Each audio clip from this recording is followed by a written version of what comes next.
Story time audio ബുക്സിലേക്ക് എല്ലാവർക്കും സ്വാഗതം. ജോയ്സി എഴുതിയ കാണാത്ത തീരങ്ങൾ. ഞാൻ ഈ വർഷം പ്രിലിമിനറി എഴുതുന്നുണ്ട്. അതുവരെ ഇങ്ങനെ പോട്ടേന്ന് വെച്ചാലോ? അല്ലിമ ചോദിച്ചു. ഈ വർഷം ഇനി എക്സാം ഉണ്ടോ? സന്ദീപ് ചോദിച്ചു. ഡിസംബറിലുണ്ടാകും. ഓക്കെ, ഒരു കൈ നോക്ക്. സുധാകരൻ നായർ താല്പര്യമില്ലാതെ പറഞ്ഞു. ചേച്ചി തോൽക്കും. ഉറപ്പാ. വെറുതെ എന്തിനാ സമയം കളയുന്നേ? കരുനാക്കുകൊണ്ട് പറയാതെടി. വൈഷ്ണവി മകളെ ശാസിച്ചു. പ്രേമവും പഠിപ്പും കൂടി മത്സരിച്ച പ്രേമയെ ജയിക്കത്തുള്ളൂ. പഠിപ്പ് തോറ്റുപോകും. അതാ ഞാൻ പറഞ്ഞത്. എന്തായാലും അല്ലി ട്രൈ ചെയ്യട്ടെ. 5 മാസമല്ലേ ഉള്ളൂ. ഇപ്പം തന്നെ ഫുൾ ടൈം ഫോണിങ്ങിലാ. പിന്നെ വിടാ കോച്ചിങ്ങിന് സമയം? ഗോപിക ചോദിച്ചു. ആര് പറഞ്ഞടി ഞങ്ങളെപ്പോഴും ഫോണിലാണെന്ന്? സന്ദീപ് ശാസിച്ചു. എന്നോട് നന്ദനയാ പറഞ്ഞത്. അവളെന്നും കാണുന്നതല്ലേ. റൂമിൽ കയറിയിട്ട് വാതിലടച്ചിരുന്നാണത്രേ കിണ്ണാണം പറച്ചില്. വീണ്ടും ഒരു നാണക്കേട് കൂടി. അല്ലിമ സന്ദീപിനെ കൺകോണിലൂടെ നോക്കി. സന്ദീപും ചൂളി പിടിച്ചിരിക്കുകയാണ്. ഫോണൊക്കെ എല്ലാവരും യൂസ് ചെയ്യും. അതിനു വേണ്ടിയുള്ളതാണ് മൊബൈൽ ഫോൺ. കാമുകന്മാർക്ക് സംസാരിക്കാൻ. ബാക്കി ഉപയോഗങ്ങളൊക്കെ രണ്ടാമതും മൂന്നാമതുമൊക്കെ വരൂ. കിഷോർ പ്രഖ്യാപിച്ചു. ഇതെല്ലാവരും ഒന്ന് കുറിച്ചെടുത്തോളണേ. നമുക്ക് ആവശ്യം വരുമ്പം ആരും എതിർത്ത് പറയരുത്. ഗോപിക എല്ലാവരോടുമായി പറഞ്ഞു. അതൊരു ചിരി പടർത്തിയെങ്കിലും മെല്ലെ നിശബ്ദത വന്ന് അവർക്കിടയിൽ പതിയിരുന്നു. ഒടുവിൽ കിഷോർ ചോദിച്ചു. എല്ലാവരും പെട്ടെന്നെന്താ നിർത്തിയേ? അല്ലിമ ആലോചനയിലായിരുന്നു. ചായ കുടിച്ച് തീർക്ക്, വൈഷ്ണവി അല്ലിമയോട് പറഞ്ഞു. ചായ തണുത്തു തുടങ്ങിയിരുന്നു. ഞാനൊരു കാര്യം പറയാം. സുധാകരൻ നായർ മേശമേൽ കൈമുട്ടുകൾ ഊന്നി മുന്നോട്ടാഞ്ഞിരുന്നു. അല്ലിമയ്ക്ക് സിവിൽ സർവീസ് നോക്കണമെന്നുണ്ടെങ്കിൽ ഇപ്പോൾ അത് മാത്രം മതി മനസ്സിൽ. 3-4 വർഷം വെയിറ്റ് ചെയ്യാനൊന്നും സന്തുവിന് പറ്റില്ല. അവൻ്റെ വീട്ടിൽ അത് നടക്കുന്ന കാര്യമേയല്ല. ഈ വർഷം അല്ലെങ്കിൽ അടുത്ത വർഷം മാരേജ് നടത്തണം.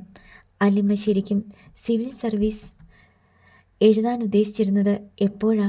PG കഴിഞ്ഞിട്ട് 6 മാസം സിവിൽ സർവീസിൻ്റെ കോച്ചിങ്ങിനും കൂടി പോയിട്ട് വേണമെന്നായിരുന്നു. അല്ലിമ പറഞ്ഞു. സന്തു കേട്ടല്ലോ.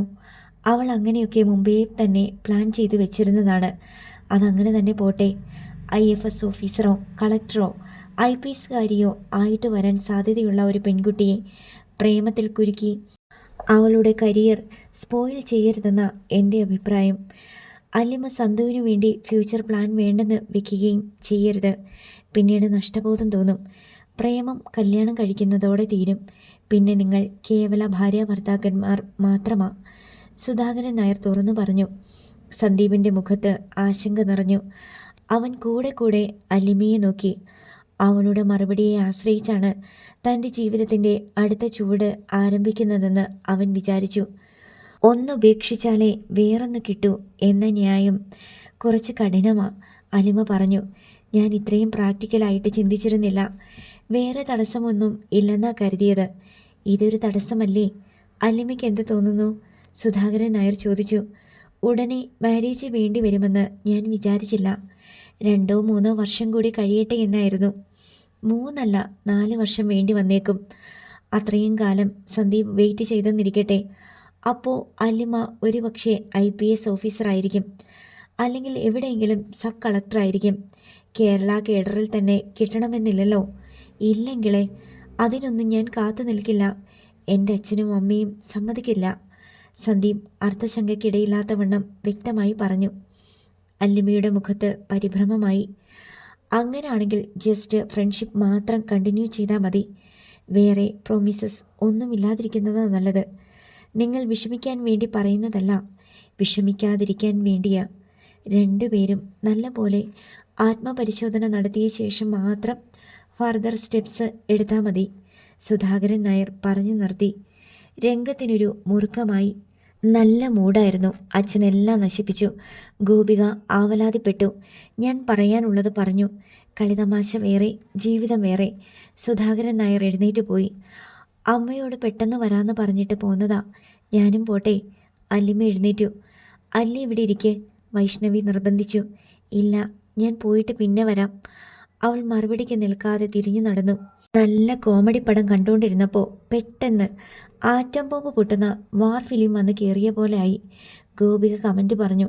സന്ദീപിൻ്റെ മുഖത്ത് വല്ലായ്മ പ്രകടമായിരുന്നു. സന്ദീപേട്ടന് വിഷമമായി അല്ലേ? കിഷോർ ചോദിച്ചു. ഇങ്ങനെയൊരു സംഗതി ചിന്തിച്ചില്ലല്ലോ. സാരമില്ല, എനിക്ക് അല്ലിമയുടെ അംബീഷ്യസ് ലൈഫ് ബ്രേക്ക് ചെയ്യണമെന്നില്ല. അവൾ കഴിവുള്ള പെൺകുട്ടിയല്ലേ, ആഗ്രഹിച്ചതുപോലെ പോട്ടെ, സന്ദീപ് പറഞ്ഞു. പ്രേമം ജയിക്കും, അംബീഷൻസൊക്കെ തോൽക്കും, ഗോപിക ത്രികാലജ്ഞാനിയെപ്പോലെ പറഞ്ഞു. അവൾ പഠിച്ച് കളക്ടറായിട്ട് വന്നിട്ട് കല്യാണം നടക്കുമെന്നൊന്നും വിചാരിക്കണ്ട കേട്ടോ സന്തു. അപ്പോൾ അവളുടെയും നമ്മുടെയും ലെവല് തമ്മിൽ ഒത്തുപോകില്ല, വൈഷ്ണവി ഓർമ്മിപ്പിച്ചു. അതല്ലോ ഞാൻ പറഞ്ഞത് നടക്കില്ലെന്ന് സന്ദീപ് അനുകൂലിച്ചു. സംഭവം തുടക്കത്തിലേ പൊളിഞ്ഞോ? കിഷോർ ആരോടെന്നില്ലാതെ ചോദിച്ചു. ആരും മറുപടി പറഞ്ഞില്ല. അല്ലിമ തിരിച്ച് വീട്ടിലെത്തിയപ്പോൾ ശ്രീലക്ഷ്മി അവളെ മുറിയിലേക്ക് വിളിച്ചുകൊണ്ടുപോയി. അച്ഛൻ ഇത്തിരി ടെൻഷനിലാണ്, അവർ മകളോട് പറഞ്ഞു. എന്തിന്? നീ കാരണം. നീയും അവനും തമ്മിൽ ഇഷ്ടത്തിലാണെന്ന് നീ സമ്മതിച്ചില്ലേ? അതുകൊണ്ടെന്താ ഇഷ്ടപ്പെടാൻ പാടില്ലേ? അച്ഛന് നിന്നെപ്പറ്റി കുറച്ച് സങ്കല്പങ്ങളൊക്കെ ഉണ്ടല്ലോ, നിനക്കറിയാമത്. നീ തന്നെയാണ് അങ്ങനെയൊരു വിശ്വാസം ഉണ്ടാക്കി വെച്ചത്. അതൊക്കെ ഞാൻ സമ്മതിച്ചു. ഇപ്പോൾ എന്തു പറ്റിയെന്ന് പറ. നീ പ്രേമിക്കാനും കല്യാണം കഴിക്കാനും പോയാൽ അതൊക്കെ നടക്കുമോ? നിന്റെ പഠിപ്പ് അതോടെ തീരും. നീ അച്ചീവ് ചെയ്യാൻ ഉദ്ദേശിച്ച ഹൈറ്റിൽ നിനക്ക് എത്താനും പറ്റില്ല. അപ്പോൾ ഞാനൊന്ന് ചോദിക്കട്ടെ, സുധാകരൻ അങ്കിളും ആൻറ്റിയും കൂടി ആദ്യം കല്യാണം ആലോചിച്ചു വന്നപ്പോൾ അച്ഛനും അമ്മയും കൂടി അതെൻ്റെ ഇഷ്ടത്തിന് വിട്ടു തന്നത് എന്തിനാണ്? നീ തെറ്റായ തീരുമാനം എടുക്കില്ലെന്ന് ഞങ്ങൾക്ക് ഉറപ്പുണ്ടായിരുന്നത് കൊണ്ട്. ഇപ്പോഴോ നീയൊരു റോങ് ഡിസിഷൻ എടുത്തേക്കുമെന്ന് അച്ഛനും എനിക്കും ഭയമുണ്ട്. അല്ലിമ അമ്മയുടെ മുഖത്തേക്ക് തന്നെ നോക്കി നിന്നു. നീ നല്ല പോലെ ആലോചിക്കണം, ബുദ്ധിപൂർവ്വം തീരുമാനമെടുക്കണം. കല്യാണം എപ്പോൾ വേണമെങ്കിലും കഴിക്കാം, പക്ഷേ അതിനുവേണ്ടി യാത്ര മുടക്കിയ എത്തേണ്ടടുത്ത് ഒരിക്കലും എത്തിച്ചേരില്ല, ശ്രീലക്ഷ്മി മുന്നറിയിപ്പ് നൽകി. വൈകുന്നേരം വൈഷ്ണവി കിച്ചണിൽ ഡിന്നറിനുള്ള പണികൾ നടത്തിക്കൊണ്ടിരിക്കുമ്പോഴാണ് ഫോൺ കോൾ വന്നത്. അമ്മയെ സഹായിച്ചുകൊണ്ട് കിച്ചണിലുണ്ടായിരുന്ന ഗോപിക ഫോണിൻ്റെ നേർക്ക് നോക്കിയിട്ട് വൈഷ്ണവിയെ ശാസിച്ചു. അമ്മയോട് എത്ര പറഞ്ഞാലും കേൾക്കില്ല, സ്റ്റൗവിനടുത്ത് കൊണ്ടുപോയി മൊബൈൽ വെക്കരുതെന്ന്. അത് മനഃപൂർവ്വം വെക്കുന്നതാണോ? അടുപ്പിൽ എന്തെങ്കിലും ഇളക്കിക്കൊണ്ട് നിൽക്കുമ്പോഴായിരിക്കും ആരെങ്കിലും ഫോണിൽ വിളിക്കുന്നത്. സംസാരിച്ചിട്ട് ഫോൺ കൈയെത്തുന്നിടത്ത് വെക്കും. അടുപ്പിലിരിക്കുന്നതിലല്ലേ ശ്രദ്ധ. വൈഷ്ണവി ചെന്ന് ഫോൺ എടുത്ത് നോക്കി. രാജശ്രീയാണ്. ഹലോ ചേച്ചി, നീ എവിടെ? എന്ത് ചെയ്യുവാ? കിച്ചണിൽ കുറച്ച് പണിയാ. രാത്രിയിലേക്കുള്ളതാണോടി?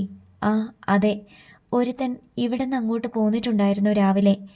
എത്തിയെന്നും പറഞ്ഞ് വിളിച്ച ശേഷം പിന്നീട് വിവരമൊന്നുമില്ല. അവനും കിച്ചുവും കൂടെ പുറത്തെവിടെയോ പോയിരിക്കുക. ലുലുവിൽ പോണെന്ന് പറയുന്ന കേട്ടായിരുന്നു.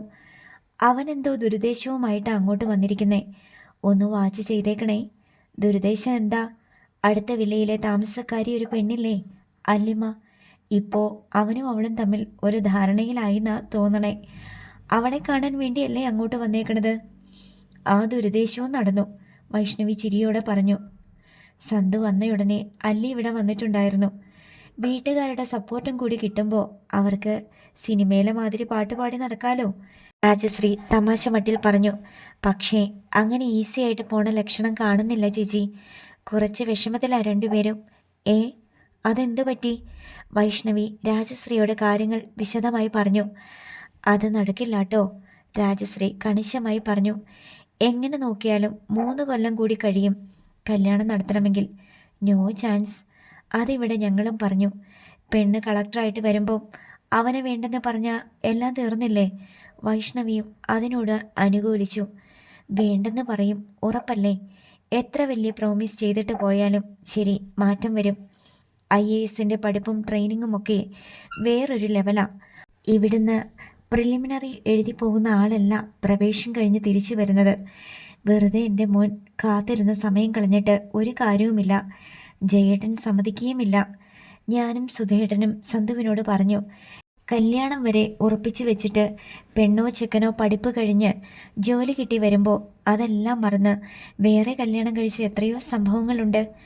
മാവേലിക്കര ഞങ്ങളുടെ തറവാട്ടിനടുത്ത് നടന്ന ഒരു സംഭവമുണ്ട്.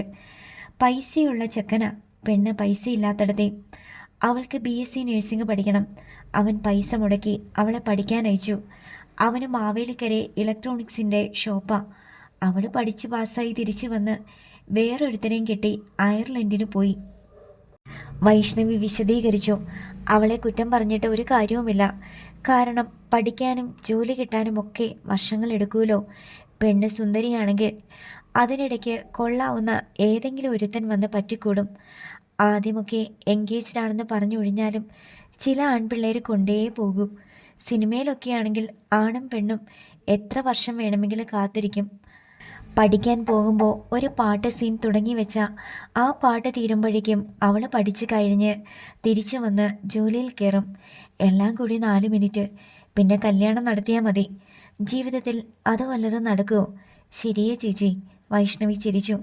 സന്തു ഇനി എന്തിനാ അവിടെ നിൽക്കണേ? തിരിച്ചു പോരാൻ പറഞ്ഞേക്ക്. അവനിപ്പോഴും ഒരു പ്രതീക്ഷയുണ്ടെന്ന് തോന്നുന്നു. അല്ലി പറഞ്ഞില്ലല്ലോ, അതുകൊണ്ടായിരിക്കും. അത് ശരിയാവുമെന്ന് എനിക്ക് തോന്നുന്നില്ല. ഇവിടെ ജയേട്ടനാണെങ്കിൽ നാളും നക്ഷത്രവും എല്ലാം വരിച്ചു നോക്കുന്ന സ്വഭാവമാണ്. മറ്റെല്ലാം ശരിയായാലും ജാതകം കൂടി ഒത്തുവരണ്ടേ? അതിനൊക്കെ ഇപ്പോൾ പരിഹാരങ്ങളും ഉണ്ടല്ലോ ചേച്ചി. അവൻ വരുമ്പം ഒന്ന് വിളിക്കാൻ പറ കേട്ടോ. ഞാൻ വിളിക്കുമ്പോഴൊന്നും കിട്ടുന്നില്ല. സ്വിച്ച് ഓഫ് ചെയ്ത് വെച്ചേക്കുവാ. ഞാൻ പറയാം ചേച്ചി. വൈഷ്ണവി ഫോൺ സ്ലാബിൽ വെച്ചു. കണ്ടോ, പിന്നെയും സ്റ്റൗവിനടുത്ത് തന്നെ. ഈ അമ്മയോട് എത്ര പറഞ്ഞാലും മനസ്സിലാവത്തില്ലേ? ഗോപിക ശകാരിച്ചു. സോറി. വൈഷ്ണവി മൊബൈൽ ഫോൺ എടുത്ത് മാറ്റി വെച്ചു. സന്ദീപും കിഷോറും തിരിച്ചെത്തിയപ്പോൾ രാത്രി 8 മണി കഴിഞ്ഞു. സത്യം പറ, ഏത് മൂവിയാ കണ്ടത്? ഗോപിക രണ്ടുപേരെയും ക്വസ്റ്റ്യൻ ചെയ്തു. മൂവിയൊന്നും കണ്ടില്ലടി. ഞങ്ങൾ ലുലു മാളിൽ പോയി. അവിടുന്ന് ഓരോ ബർഗർ കഴിച്ചു. സന്ദീപ് പറഞ്ഞു. ആഹാ, കഴിച്ചിട്ടാണോ വന്നിരിക്കുന്നേ? ഞാൻ പിന്നെ എന്നേത്തിനാ ഇത്ര കഷ്ടപ്പെട്ട് ചിക്കനും മീനുമൊക്കെ ഉണ്ടാക്കി വെച്ചിരിക്കുന്നേ? വൈഷ്ണവി 2 പേരോടുമായി ഒച്ചയെടുത്തു. എൻ്റെ ആൻറ്റി, ബർഗറൊക്കെ എപ്പോഴേ ദഹിച്ചു. ആൻറ്റി ഉണ്ടാക്കി വെച്ചിരിക്കുന്നത് മുഴുവൻ ഞാൻ കഴിച്ചു തീർത്തോളാം. ആനമുട്ട ഉണ്ടെങ്കിൽ അതും. സന്ദീപ് പറഞ്ഞത് കേട്ട് ഗോപിക പൊട്ടിച്ചിരിച്ചു. അവൾക്ക് ചിരിക്കാൻ വലിയ ഫലിതമൊന്നും വേണ്ട. നർമ്മത്തിൻ്റെ ഒരു നുറുങ്ങു മതി. സന്തു, നിന്റെ അമ്മ വിളിച്ചിട്ടുണ്ടായിരുന്നു. നിന്റെ ഫോൺ സ്വിച്ച് ഓഫ് ചെയ്ത് വെച്ചിരിക്കുകയാണോ? ഞാനിവിടെ എത്തിയെന്ന് വിളിച്ചു പറഞ്ഞിരുന്നല്ലോ. ഇനി എന്താ? ഒന്നുമില്ല, വെറുതെ വിളിച്ചെന്ന് പറയാൻ പറഞ്ഞു. നീ എന്തിനാ മൊബൈൽ ഓഫ് ചെയ്ത് വെച്ചിരിക്കുന്നേ? എന്താന്ന് ചോദിച്ചാൽ എനിക്കും അറിഞ്ഞുകൂടാ. എനിക്കറിയാം, അല്ലി ചേച്ചി വിളിച്ചാലും ടെൻഷനാ, വിളിച്ചില്ലെങ്കിലും ടെൻഷനാ. ഓഫ് ചെയ്ത് വെച്ചാൽ പിന്നെ ഒന്നും അറിയണ്ടല്ലോ. ഗോപിക തട്ടിവിട്ടു. നീ ആരാടി ഇതൊക്കെ പറയാൻ? സന്ദീപ് ആശ്ചര്യപ്പെട്ട് അവളെ തുറച്ചു നോക്കി. ഭയങ്കര എക്സ്പീരിയൻസ് ഉണ്ടെന്ന് തോന്നുന്നല്ലോ. കിച്ചു, ഇവളെ സൂക്ഷിച്ചോ. ഇതൊക്കെ അറിയാൻ എക്സ്പീരിയൻസ് ഒന്നും വേണ്ട, ഇമാജിനേഷൻ മതി. നിങ്ങൾ 2 പേരും ഫ്രീക്വൻ്റായിട്ട് വിളിച്ചുകൊണ്ടിരുന്നതല്ലേ? ഇന്ന് രാവിലെ ഓർക്കാപ്പുറത്ത് ഒരു പ്രോബ്ലം വന്നതല്ല, അത് നിലവിലുണ്ടായിരുന്നതാ. അച്ഛൻ ഓർമ്മിപ്പിച്ചു എന്ന് മാത്രം. അപ്പോൾ 2 പേരും ഭയങ്കര ചിന്താക്കുഴപ്പത്തിലായി. ആകെ കലങ്ങി മറിഞ്ഞു. അല്ലി ചേച്ചിയും ചിലപ്പോൾ ഫോൺ ഓഫ് ചെയ്ത് വച്ചിരിക്കുകയായിരിക്കും. ഒന്ന് വിളിച്ചു നോക്കിയാൽ അറിയാം. വേണ്ട, സന്ദീപ് വിലക്കി. ഞാനിവിടെ നിന്ന് അവൾക്കറിയാമല്ലോ. കോളിൻ്റെ ഒന്നും ആവശ്യമില്ല. ശരിയാ, ഡിസിഷൻ എടുക്കേണ്ടത് അവളല്ലേ, നമ്മുടെ ഭാഗത്തല്ലല്ലോ തടസ്സമുണ്ടായത്. വൈഷ്ണവി പറഞ്ഞു. എനിക്ക് തോന്നുന്നത് അവിടെയും ചർച്ച നടക്കുന്നുണ്ടെന്ന് സന്ദീപ് പറഞ്ഞു. അവിടെ ഞങ്ങൾ പ്രപ്പോസലുമായിട്ട് ചെന്നപ്പോൾ അവർ എതിരഭിപ്രായമൊന്നും പറഞ്ഞില്ല. അല്ലിമ്മയ്ക്ക് വിട്ടുകൊടുത്തിട്ട് മാറി നിൽക്കുക ചെയ്തത്. എന്തായാലും ഇന്ന് രാത്രി ഒന്ന് കഴിഞ്ഞോട്ടെ ആൻറ്റി. നാളെ ഒരു ക്ലിയർ പിക്ചർ കിട്ടും. അവൾക്ക് പഠിക്കാനാണ് താല്പര്യമെങ്കിൽ നമ്മളതിന് തടസ്സം നിൽക്കാൻ പാടില്ല. കുന്തം പഠിക്കും. ഗോപിക പറഞ്ഞു. നാളെ അല്ലി ചേച്ചി മൂക്കും കുത്തി സന്തുവേട്ടൻ്റെ കാൽ ചുവട്ടിൽ വന്ന് വീഴും. ഇന്നൊരു ദിവസം കഷ്ടിച്ച് പിടിച്ചു നിന്നേക്കും. ഇനി പഠിച്ചാലും പാസ്സാവില്ലെന്നേ. ഇവളുടെ പറച്ചിൽ കേട്ടാൽ തോന്നൂലോ ഇവളുടെ കയ്യിലാ അതിൻ്റെയൊക്കെ റിമോട്ട് ഇരിക്കുന്നതെന്ന്. കിഷോർ പരിഹസിച്ചു. നീ എന്തറിഞ്ഞോണ്ടാ ഓരോന്ന് തട്ടിവിടുന്നേ? എനിക്കറിയാം. ഗോപിക മുഖം വീർപ്പിച്ചു. നീ ഇങ്ങു വന്നേ. എന്താ നീ ആ പറഞ്ഞതിൻ്റെ അർത്ഥം? സന്ദീപ് അവളെ വിളിച്ചു മാറ്റിക്കൊണ്ടുപോയി. അല്ലിമ്മ നിന്നെ വിളിച്ച് പറഞ്ഞോ? എന്തെങ്കിലും ക്ലൂ കിട്ടിയോ? ഒന്നുമില്ല സന്തുവേട്ട. പെണ്ണിൻ്റെ മനസ്സല്ലേ, അതിലൊരുത്തൻ കയറിക്കൂടിയാൽ പിന്നെ ഇറങ്ങിപ്പോകാൻ വലിയ പാടാ. അല്ലെങ്കിൽ അതിനേക്കാളും വലിയ വേറൊരുത്തൻ വരണം. നീ +2-നാണോ പഠിക്കുന്നത് അതോ മാസ്റ്റർ ഡിഗ്രിക്കാണോ? സന്ദീപ് കളിയാക്കി. ഞാൻ പറഞ്ഞത് കറക്റ്റാണോ ഇല്ലയോ എന്ന് നമുക്ക് കാണാമേ. വെല്ലുവിളിച്ചിട്ട് ഗോപിക പോയി.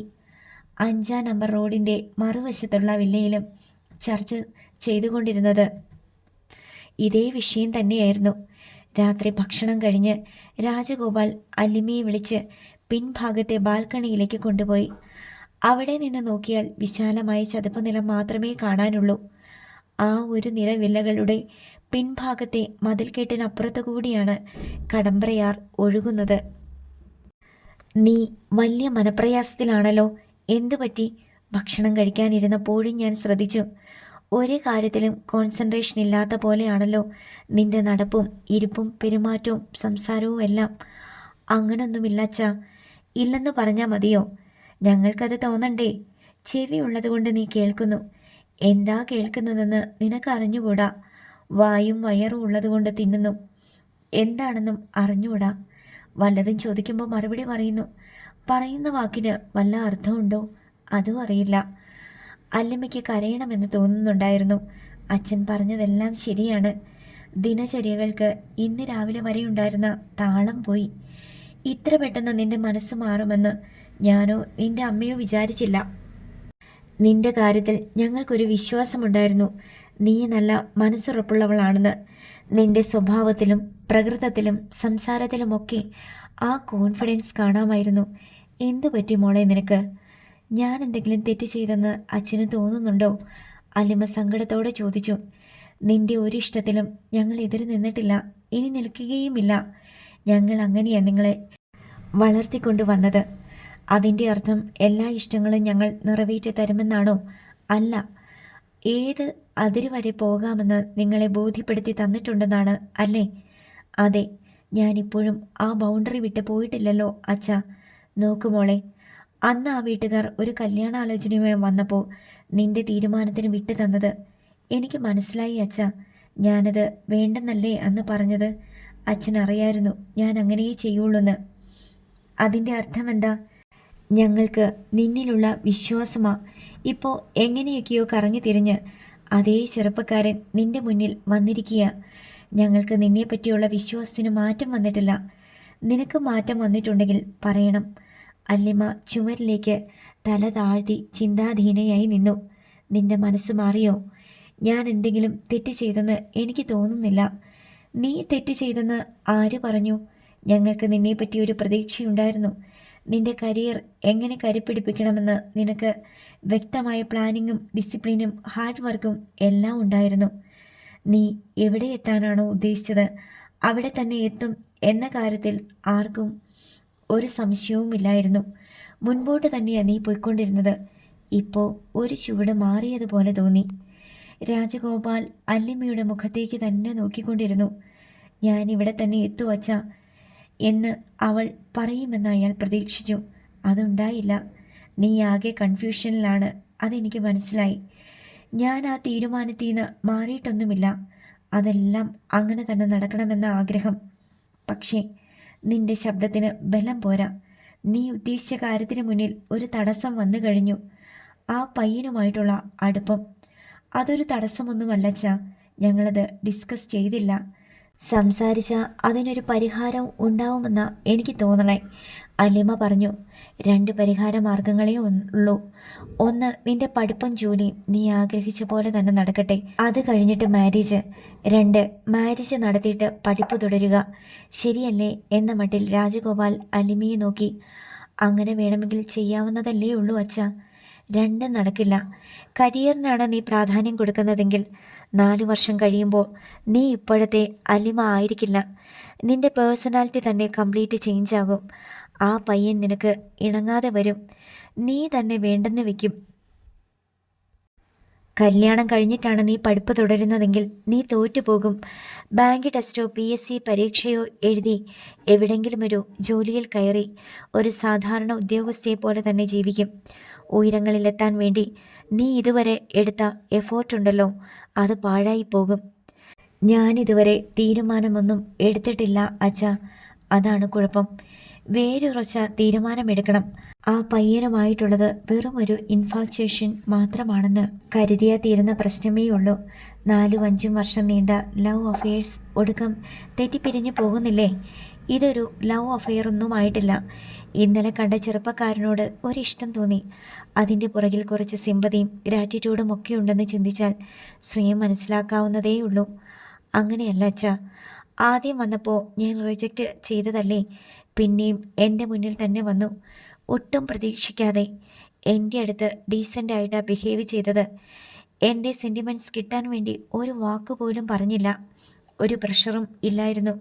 അതൊക്കെ എനിക്കറിയാം. നീ പറഞ്ഞിരുന്നല്ലോ, അച്ഛനോട് ഞാൻ ഇന്നേ വരെ ഒന്നും മറച്ചു വെച്ചിട്ടില്ല. സ്നേഹിക്കാൻ കൊള്ളാവുന്ന ആളാണെന്ന് തോന്നിയിട്ട് തന്നെയാണ് എനിക്ക്. അതൊക്കെ ശരിയായിരിക്കും.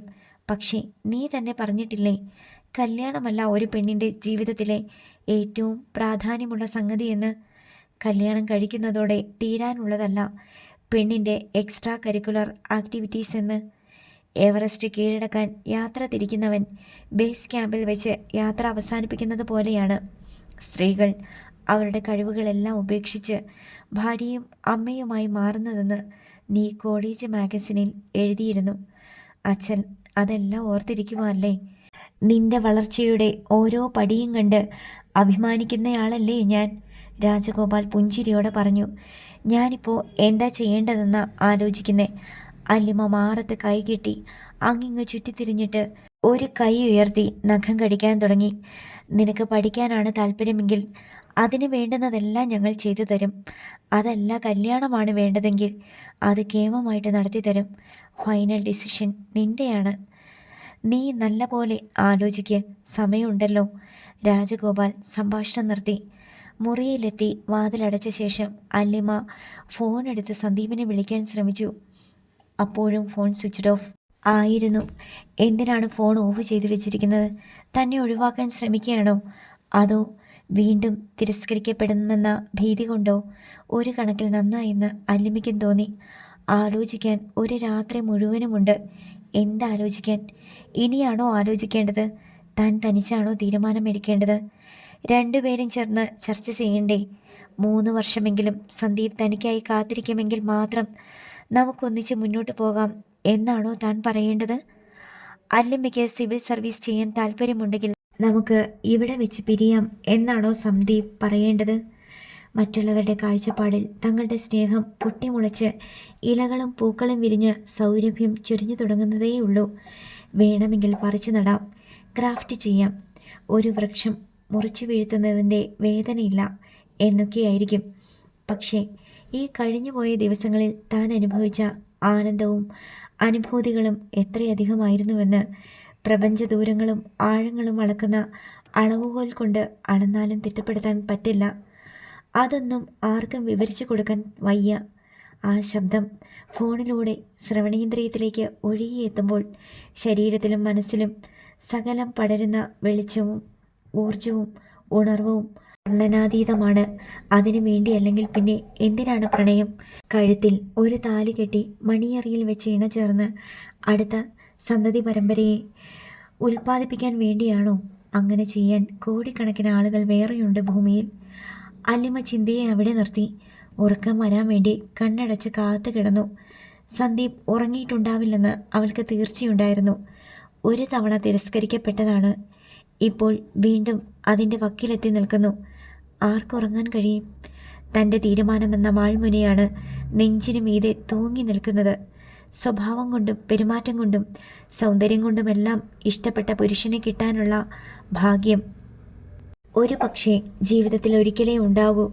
മറിച്ച് വർഷങ്ങൾക്ക് മുമ്പ് മനസ്സിൽ വെച്ച് ദൃഢനിശ്ചയം ചെയ്ത് ആഗ്രഹിച്ച് തയ്യാറെടുത്തു പോന്ന സിവിൽ സർവീസ് എന്ന സ്വപ്നം എത്തിപ്പിടിക്കാനുള്ള അവസരവും ഒരിക്കലേ ലഭിക്കൂ. അതിനുവേണ്ടി പരിശ്രമിക്കുന്ന 100-ൽ ഒരാൾക്ക് മാത്രം കിട്ടാവുന്ന പദവിയാണത്. അല്ലിമ എത്ര ആലോചിച്ചിട്ടും ഒരു ഉത്തരവും കിട്ടുന്നില്ലായിരുന്നു. 5-ാം നമ്പർ റോഡിൽ ഇപ്പുറത്തെ വീട്ടിൽ സന്ദീപും ഉറങ്ങാതെ കിടക്കുകയാണ്. വലിയ ഡബിൾ കോട്ട് കട്ടിലിൽ സന്ദീപിനൊപ്പം കിഷോറും കിടപ്പുണ്ട്. കുട്ടിക്കാലം മുതലേ അവരങ്ങനെയായിരുന്നു. രാജശ്രീ മകനെയും കൂട്ടി മാവേലിക്കരയിലെ തറവാട്ടിലെത്തുമ്പോൾ അവിടെ സന്ദീപിന് കിട്ടുന്ന കൂട്ട് തന്നേക്കാൾ 4 വയസ്സിന് ഇളയവനായ കിഷോറിൻ്റേതാണ്.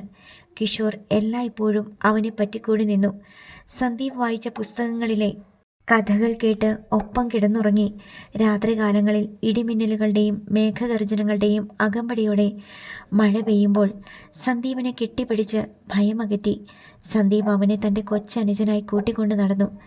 കാലം കടന്നു പോയെങ്കിലും ഇപ്പോഴും കിഷോറിൻ്റെ റോൾ മോഡൽ സന്ദീപ് തന്നെയാണ്. സന്ദീപേട്ടൻ ഉറങ്ങിയോ? കിഷോർ ഇടയ്ക്ക് ചോദിച്ചു. ഇല്ലടാ. ഫോൺ ഓണാക്കിയോ? ഇല്ല. എന്താ ഉദ്ദേശം?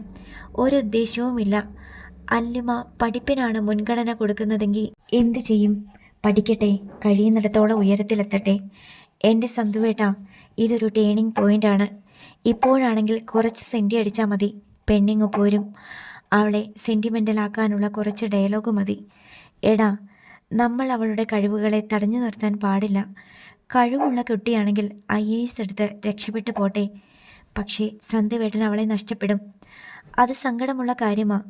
എന്നാലും ഞാൻ അവളെ തടയില്ല. അപ്പോൾ പ്രേമിച്ചതും മനക്കോട്ട കെട്ടിയതും എല്ലാം വെറുതെയായില്ലേ? അതൊക്കെ സഹിക്കണം, വിഷമമുണ്ട്. പക്ഷെ നമ്മൾ അവളെ നിർബന്ധിക്കാൻ പാടില്ല. ഞാൻ അല്ലിമയോടൊന്ന് സംസാരിച്ചാലോ? കിഷോർ അനുവാദം ചോദിച്ചു. വേണ്ട, നമ്മൾ നിർബന്ധിച്ചിട്ട് ഗത്യന്തരമില്ലാതെ അവൾ വഴങ്ങിയെന്ന് വരരുത്. അപ്പോൾ സംഭവം കൈവിട്ട് പോയിന്ന് തന്നെ കണക്ക് കൂട്ടാം അല്ലേ? കിഷോറിന് ചോദ്യത്തിൻ്റെ മറുപടി ഉണ്ടായില്ല. അല്പം കഴിഞ്ഞ് അവൻ വീണ്ടും ചോദിച്ചു. ശരിക്കും സന്ധ്യവേട്ടന് അവളോട് ഇഷ്ടമുണ്ടോ? അതായത് അസ്ഥിക്ക് പിടിച്ച പ്രേമം, ഞരമ്പിൽ പിടിച്ച പ്രേമം എന്നൊക്കെ പറയുന്ന പോലെ. ഞാൻ അവളുടെ മുഖം ഒന്ന് കാണാൻ വേണ്ടിയല്ലേടാ ഹരിപ്പാട്ടെന്ന് ഇവിടം വരെ കാറോടിച്ച് വന്നത്. സന്ദീപിൻ്റെ വാക്കുകളിൽ എല്ലാം അടങ്ങിയിരുന്നു. തിരിച്ചിങ്ങോട്ട് അത്രയും സ്നേഹമുണ്ടെന്ന് തോന്നിയിട്ടുണ്ടോ? ഉണ്ടെന്ന് എനിക്കറിയാം. പക്ഷേ എത്രത്തോളം ഉണ്ടെന്ന് നിശ്ചയമില്ല. ശരിക്കുള്ള പ്രേമം തടസ്സങ്ങളെ തരണം ചെയ്യും, മരുഭൂമികൾ താണ്ടും, പർവ്വതങ്ങളെ മറികടക്കും, സമുദ്രങ്ങളെ വകഞ്ഞു മാറ്റും എന്നൊക്കെയാണ് വായിച്ചിട്ടുള്ളത്. അല്ലിമ്മയുടെ വീട്ടുകാർ അവളെ പിന്തിരിപ്പിക്കാൻ സാധ്യതയില്ലേ? അറിയില്ല. ചിലപ്പോൾ അവരങ്ങനെ ചെയ്തേക്കും. മകൾ വലിയ ഉയരത്തിലെത്തണമെന്നല്ലേ എല്ലാ അച്ഛനമ്മമാരും ആഗ്രഹിക്കുക. നാളെ മിക്കവാറും അറിയാമല്ലേ എന്താണ് തീരുമാനമെന്ന്? ഞാനതിന് നിൽക്കുന്നില്ല. രാവിലെ തന്നെ തിരിച്ചു പോകും. അതെന്തിനാ? 4 മണിക്കല്ലേ ഡ്യൂട്ടിയിൽ കയറേണ്ടത്? ഞാൻ ഇവിടെ ഉള്ളത് പോലും അല്ലിമ്മയ്ക്ക് പ്രയാസമായിന്ന് വരും. അവോയ്ഡ് ചെയ്യേണ്ടയാളെ കാണാതിരിക്കട്ടെ എന്നല്ലേ എല്ലാവരും ആഗ്രഹിക്കൂ. സന്തുവേട്ടൻ ഫോൺ ഓൺ ചെയ്ത് വെക്കേണ്ടതായിരുന്നു. അല്ലിമ്മയ്ക്ക് എന്തെങ്കിലും പറയാനുണ്ടെങ്കിൽ വിളിച്ചാൽ കേൾക്കണ്ടേ? ഞാൻ ഒരു ദിവസം ഫോൺ ഓഫ് ചെയ്ത് വെച്ചാൽ അവളുടെ സ്നേഹം ഇല്ലാണ്ടാവുമോ? ഞാൻ മിണ്ടാതെ തിരിച്ചു പോയാൽ അവൾ എന്നെ ഉപേക്ഷിക്കുമോ? അങ്ങനെയാണെങ്കിൽ അത് സ്നേഹമല്ല, സന്ദീപ് പറഞ്ഞു. കിഷോർ പിന്നെ ഒന്നും ചോദിച്ചില്ല. അവൻ്റെ കൺപോളകളിൽ ഉറക്കത്തിൻ്റെ ഭാരം വന്നടിഞ്ഞു. രാവിലെ 6:30 മണിക്ക് കിഷോർ ഉണർന്നു നോക്കുമ്പോൾ സന്ദീപ് ബെഡിലില്ലായിരുന്നു. അവൻ ചായയ്ക്ക് വേണ്ടി താഴെ ഇറങ്ങിച്ചെന്നു. സന്ദീപ് ചായ കുടിച്ചില്ലേ എന്ന് അവൻ വൈഷ്ണവിയോട് തിരക്കി. സന്തു 6 മണിക്ക് മുമ്പേ പോയി, വൈഷ്ണവി പറഞ്ഞു. എന്നോടൊന്ന് പറഞ്ഞു പോലുമില്ല. നീ നല്ല ഉറക്കമല്ലേ, ഉണർത്തേണ്ടെന്ന് വിചാരിച്ചു കാണും. ആരോ കോളിംഗ് ബെല്ലടിച്ചു. വൈഷ്ണവി ചെന്ന് വാതിൽ തുറന്നു. സിറ്റൗട്ടിൽ അല്ലിമ നിൽക്കുന്നുണ്ടായിരുന്നു. അടുത്ത ഭാഗം നാളെ.